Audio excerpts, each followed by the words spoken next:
Hai Storycutters, balik lagi dengan saya di channel Storycut. Di video kali ini saya akan membahas alur cerita dari series film yang berjudul Layangan Putus. Video ini adalah part 3 dari series film Layangan Putus. Video ini juga menjadi part terakhir dari alur film series yang berjudul Layangan Putus. Baiklah teman-teman, dalam beberapa waktu ke depan, Storycut akan menemani kalian untuk membahas seluruh alur cerita dari series film yang berjudul Layangan Putus.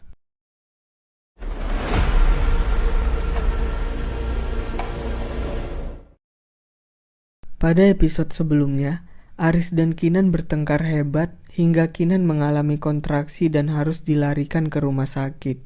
Sesampainya di rumah sakit, Kinan diharuskan menjalani operasi karena bayi dalam kandungannya mengalami masalah. Tidak ada respon, dok. Ternyata bayi Kinan tidak bisa diselamatkan. Hal itu pun membuat mental Kinan semakin terpuruk. Pada saat pemakaman bayinya berlangsung, Kinan yang merasa tersakiti lebih memilih untuk bersandar pada ibunya. Di antara tamu yang bergabung, saat itu hadir Lydia dengan rombongan guru di sekolah raya. Sementara Kinan yang sudah mengetahui bahwa selingkuhan suaminya adalah Lydia. Namun Kinan berusaha untuk tetap bersikap tenang. Di rumah, Kinan merasa semakin sedih saat melihat kamar bayi yang telah ia siapkan. Begitu juga dengan Raya. Ia merasa sangat sedih karena kehilangan adiknya. Sedangkan Aris, meski dengan sikapnya yang begitu, ia juga merasa sedih kehilangan bayinya. Sejak meninggalnya bayi mereka, Kinan terus mendiamkan Aris. Aku pergi dulu ya. Hingga suatu hari, Aris mengusulkan agar kamar yang telah dipersiapkan untuk menyambut kedatangan bayinya yang akhirnya meninggal itu agar dibereskan. Mendengar usulan itu, Kinan menjadi sangat emosi. Rasanya ia seperti tidak diberi waktu untuk belajar menerima keadaan. Semuanya seperti memburui Kinan agar secepatnya move on dari keadaan ini.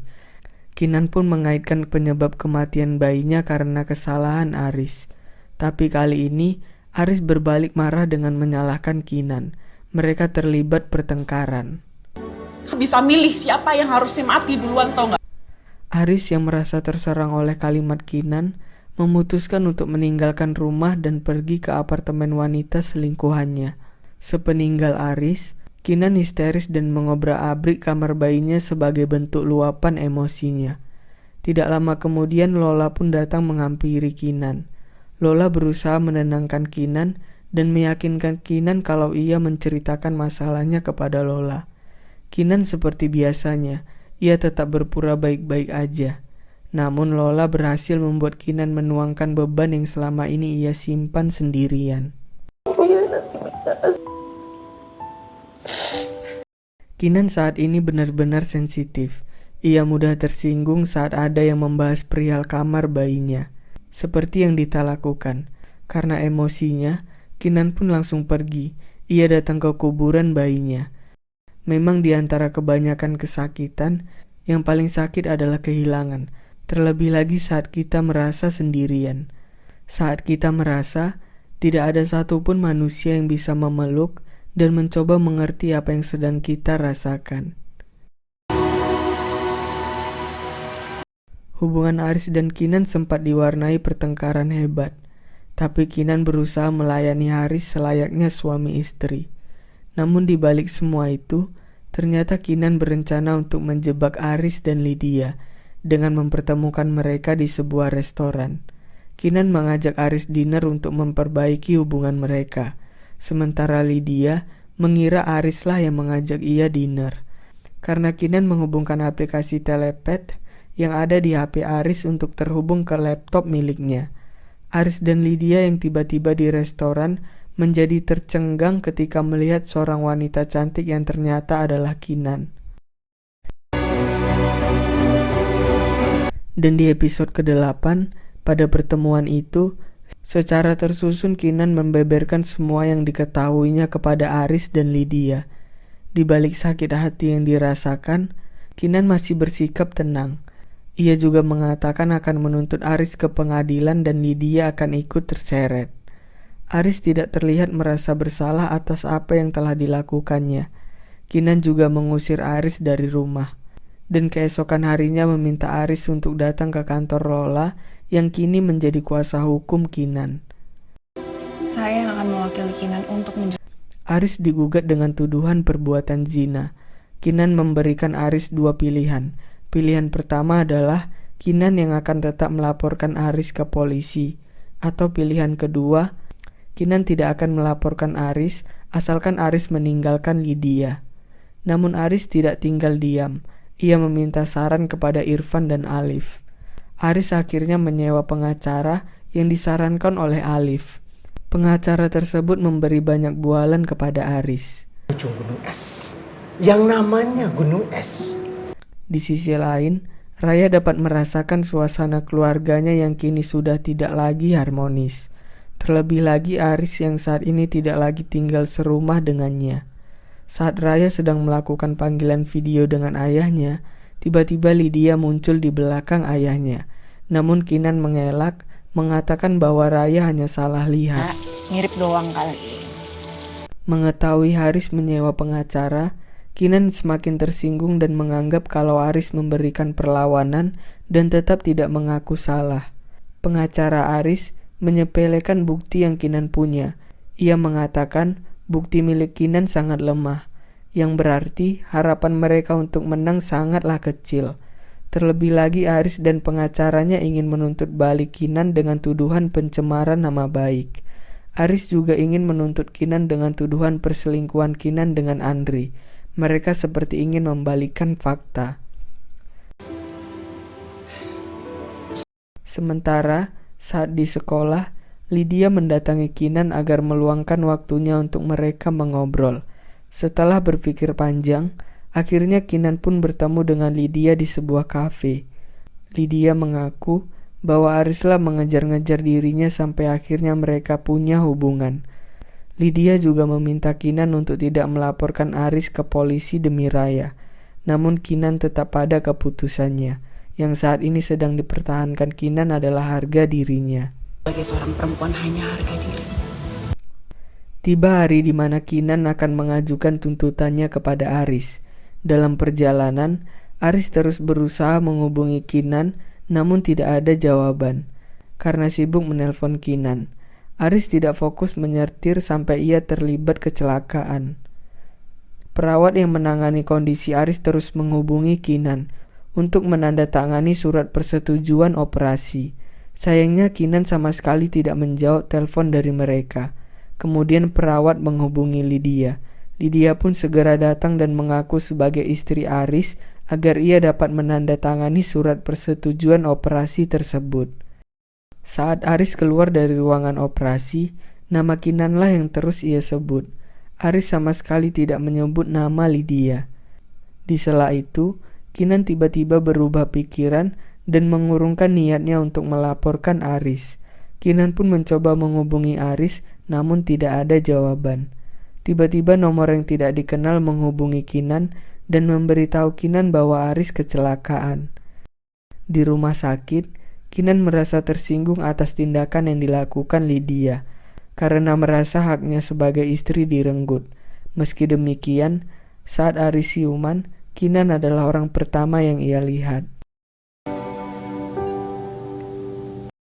Dan di episode ke-9, Lydia yang merasa sakit hati, ia pun kembali memberikan Dion peluang untuk mendekati dirinya.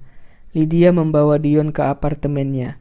Saat melihat wajah Aris yang ada di ruang tamu Lydia, Dion langsung mengetahui bahwa Aris adalah seorang pria beristri. He's married. Kinan memutuskan untuk mengurus Aris. Ia merawat suaminya dengan baik. Aris merasa percaya diri. Ia berpikir bahwa Kinan telah melunak, karena Aris berusaha menegur Kinan karena sikapnya yang dingin. Kinan segera berbalik marah dan kembali membahas ketidaksetiaan Aris. Keduanya beradu argumen tanpa ada yang mau mengalah. Tanpa keduanya ketahui, Raya mendengar perdebatan itu dari balik pintu. Kedua matanya terlihat berkaca-kaca. Sebenarnya yang Kinan inginkan hanyalah permintaan maaf dari Aris, namun Aris tidak pernah meminta maaf kepadanya. Bisa nggak? Aris merasa keadaan sudah jauh membaik. Ia pun pergi ke kantor dengan alasan ada meeting penting. Kinan ingin mengantar Aris, namun Aris menolaknya. Kinan tidak lagi mempercayai suaminya. Ia meminjam mobil Lola untuk mengikuti Lydia dari sekolah raya.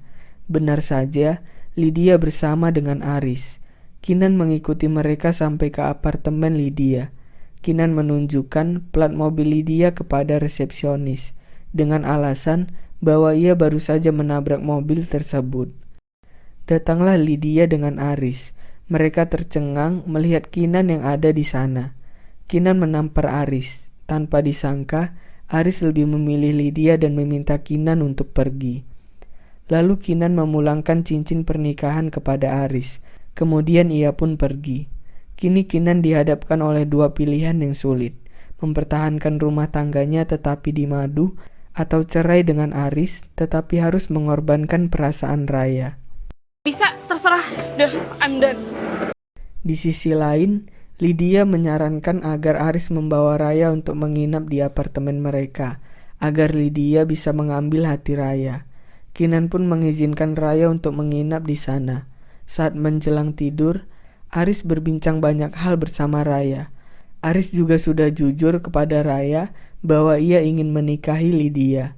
Raya yang sepertinya sudah mengetahui keadaan rumah tangga orang tuanya, ternyata telah menuangkan segala perasaannya dalam sebuah surat yang kini ia berikan kepada Aris. Aris membaca surat itu sampai menangis. Ia telah dalam menyakiti hati anaknya. Akankah Aris merasa bersalah dan kembali kepada keluarganya? Kamu yakin ya mau sama aku ya? Dan di episode yang terakhir, Irfan dan Alif menasihati Aris untuk tidak bercerai dengan Kinan, karena pastinya akan menghancurkan perasaan Raya. Aris dengan percaya dirinya yakin bahwa Kinan tidak akan menggugat cerai dirinya, karena Kinan berasal dari keluarga broken home, yang berdampak trauma bagi dirinya, yang pastinya ia tidak ingin hal itu dialami oleh Raya juga. Kinan itu istri yang sempurna. Kinan mengunjungi ibunya untuk menginap beberapa hari di sana agar dapat menenangkan pikirannya. Namun saat malam hari, tiba-tiba ibunya pulang diantar oleh Andre. Andre mengikuti seminar yang diadakan oleh ibu Kinan. Lalu ibunya menceritakan kepada Andre semua yang terjadi kepada Kinan. Kinan pun bercerita banyak kepada Andre. Ia juga meminta saran, namun awalnya Andre sempat ragu karena takut salah bicara. Menurut Andre, ia tidak menyarankan Kinan untuk melepaskan Aris atau mempertahankannya. Namun Andre cuma ingin Kinan kembali seperti dulu, menjadi Kinan yang akan melakukan segala sesuatu yang membuatnya senang, dan ngelepasin segala sesuatu yang sudah tidak menyenangkan lagi baginya. Itu Kinan yang gua kenal. Di apartemen, Lydia tiba-tiba jatuh sakit. Padahal hari itu Aris sudah berjanji kepada Raya untuk jalan-jalan ke mall. Aris pun menghubungi Kinan. Kinan merawat Lydia sambil mencoba mengobrol dengannya untuk menanyakan perihal hubungannya dengan Aris. Saat Lydia sudah merasa membaik, Kinan dan Raya pun pulang ke rumah mereka. Keesokan harinya, Lydia datang menemui Kinan tanpa sepengetahuan Aris. Lydia terus berusaha meminta restu Kinan agar mengizinkannya menikah dengan Aris. Lydia ingin menikah dengan cara yang baik, demi menjaga perasaan Kinan. Namun mengapa baru sekarang ia memikirkan perasaan Kinan? Meski demikian, Kinan mengatakan bahwa ia ikhlas jika Aris dan Lydia menikah. Ikhlas. Kinan teringat semua perlakuan Aris kepadanya, perselingkuhan Aris, bagaimana Aris menyakiti perasaannya. Kinan pun menghubungi Aris. Ia masih tidak percaya hubungannya dengan Aris berada di titik seperti ini. Kinan merasa beban yang ia rasakan sudah terlalu berat, sudah tidak dapat ditampungnya lagi. Maka Kinan mengikhlaskan Aris untuk menikah dengan Lydia. Aris merasa sangat senang karena menganggap Kinan telah luluh. Namun di sebuah restoran, Kinan dan Lola Yang menjadi kuasa hukum Kinan memberikan surat gugatan perceraian kepada Aris. Kinan tidak mengambil keputusan ini dengan mendadak. Ia telah mempertimbangkan semuanya. Kinan ternyata tahu apa saja yang telah dilakukan Aris dan Lydia. Terlebih lagi Aris dan Lydia melakukan hal yang tidak sewajarnya di kamar Kinan. Kinan juga telah mengambil foto-foto Aris dengan Lydia dari handphone Lydia saat ia sedang tidur. Tibalah hari di mana terlaksananya sidang perceraian. Aris dan Kinan resmi bercerai dengan hak asuh sepenuhnya jatuh kepada Kinan. Kinan terlihat lebih lega. Ia seperti telah melepaskan beban yang selama ini tertumpuk. Tamat. Mungkin inilah dia penutupan dari alur series film yang berjudul Layangan Putus. Kalau kalian ada saran film yang ingin mau direview, silakan komen di bawah. Dan jangan lupa like, komen, dan subscribe channelnya Storycut.